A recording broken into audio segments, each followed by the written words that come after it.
Hello friends, welcome back to the channel Suma dot Chummi.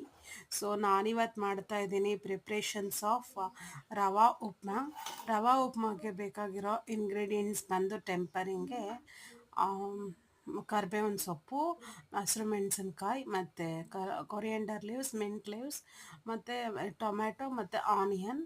So ಬನ್ನಿ try ಮಾಡೋಣ. So ಒಂದೊಂದಾಗಿ ಸ್ಟೆಪ್ನ ಮಾಡ್ತಾ ಹೋಗೋಣ ಬನ್ನಿ. ಸೊ ಪಾರ್ಟಿಷನ್ ಮಾಡ್ಕೊಂಡು ಎಲ್ಲನೂ ಚಾಪ್ ಮಾಡ್ಕೊಂಡು ಚಾಪರ್ ಬೋರ್ಡಲ್ಲಿ ಇಟ್ಕೊಂಡಿದ್ದೀನಿ. ಸೊ 1/4 ಮುಕ್ಕಾಲು ಕಪ್ಪು ರವೆ ಬೇಕು. ಸೊ ನಾನಿಲ್ಲಿ ಮಾಡ್ತಾ ಇರೋದು ಮುಕ್ಕಾಲು ಕಪ್ಪು ರವಾಗೆ. ಸೊ ನಾನು ಒಂದೇ ಸರಿ ಗ್ರೈಂಡಿಂಗ್ ತಿನ್ಸಲ್ಲ ಮಾಡ್ಕೊತಾ ಇದ್ದೀನಿ. ಸೊ ತೆಂಗಿನಕಾಯಿನ ಗ್ರೈಂಡ್ ಮಾಡ್ಕೊತಾ ಇದ್ದೀನಿ. ಬೇಕಾದರೂ ಹಾಕ್ಕೊಬೋದು. ಸಿಮ್ಮರಲ್ಲಿ 3 ಸ್ಪೂನ್ ಆಯಿಲ್ಸ್ ಹಾಕ್ಕೋಬೇಕು. ಆಯಿಲ್ಲು ಹೀಟ್ ಆಗಕ್ಕೆ ಬಿಡಬೇಕು. ನೋಡಿ 1 2 3 ಅಂತ ತೋರಿಸ್ತಾ ಇದ್ದೀನಿ. ಆಯಿಲು ಹೀಟ್ ಆಗಕ್ಕೆ ಬಿಡಬೇಕು.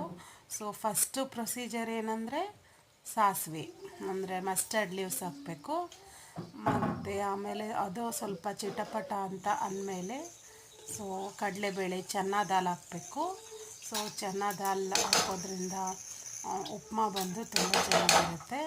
ಮಧ್ಯದಲ್ಲಿ ಕ್ರಿಸ್ಪಿಯಾಗಿ ಸಿಗುತ್ತೆ ಚೆನ್ನ ದಾಲು.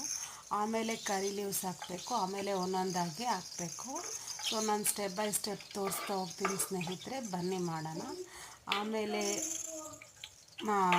ಗ್ರೀನ್ ಮೆಣಸಿನ್ಕಾಯಿ, ಹಸಿರು ಮೆಣಸಿನ್ಕಾಯಿ ಹಾಕಬೇಕು. ಸೊ ನೋಡಿ ಎಲ್ಲ ಟೆಂಪರಿಂಗ್ ಮಾಡ್ತಾ ಹೋಗಬೇಕು.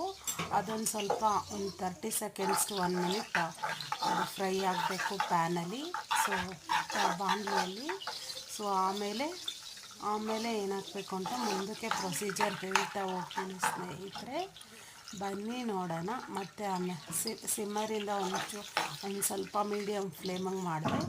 ಆಮೇಲೆ ತೋರಿಸ್ತಾ ಇರೋ ಹಾಗೆ ಚಾಪಡ್ ಆನಿಯನ್ ಹಾಕಬೇಕು. ಆಮೇಲೆ ಸ್ವಲ್ಪ ಹೊತ್ತು ಆನಿಯನ್ ಫ್ರೈ ಆಗಕ್ಕೆ ಬಿಡಬೇಕು ಪ್ಯಾನಲ್ಲಿ. ಸೊ ಗೋಲ್ಡನ್ ಬ್ರೌನ್ ಆಗಕ್ಕೆ ಬಿಡಬೇಕು. ಸೊ ನನ್ನ ಮಗಳು ಏನೇನೋ ಆ್ಯಕ್ಟಿವಿಟೀಸಲ್ಲಿ ಎಂಗೇಜ್ ಆಗಿದ್ದಾಳೆ, ಹಂಗೆ ನಾನು ಕುಕ್ಕಿಂಗ್ ಪಾರ್ಟಲ್ಲಿ ಅವಳು ನೋಡ್ಕೊಂಡು ಮಾಡ್ತಾಯಿದ್ದೀನಿ ಫ್ರೆಂಡ್ಸ್. ಸೊ ನೋಡಿ ಮಧ್ಯ ತಳ್ತಾ ಇದ್ದೀನಿ. ಸೊ ಪ್ಯಾನಿಂದ ಆ ಕಡೆ ಈ ಕಡೆ ಕೊಟ್ಟರೆ ಹೀಟು ಸರ್ಕ್ಯುಲೇಟ್ ಆಗೋಲ್ಲ. ಆಮೇಲೆ ಒಂದು ಸ್ವಲ್ಪ ಹೊತ್ತು ಆದಮೇಲೆ ಒಂದು 5 ಮಿನಿಟ್ಸ್ ಆದಮೇಲೆ ಟೊಮ್ಯಾಟೊ ಮತ್ತು ಆಮೇಲೆ ಕರಿ leaves and coriander leaves mix ಆಗಿ ಹೀಟಪ್ ಆಗೋಕ್ಕೆ ಹಾಕಬೇಕು. ಚಾಪರ್ ಬೋರ್ಡಲ್ಲಿ ಎಲ್ಲ ಐಟಮ್ಸ್ ಹಾಕಿ ಇದಾಗಿತ್ತು. ನೆಕ್ಸ್ಟ್ ಬ್ಲಾಗ್ನಲ್ಲಿ ಇನ್ನೂ ಅಪ್ಡೇಟ್ಸ್ ಜೊತೆ ಕಂಟಿನ್ಯೂ ಮಾಡ್ತೀನಿ. Thank you, bye.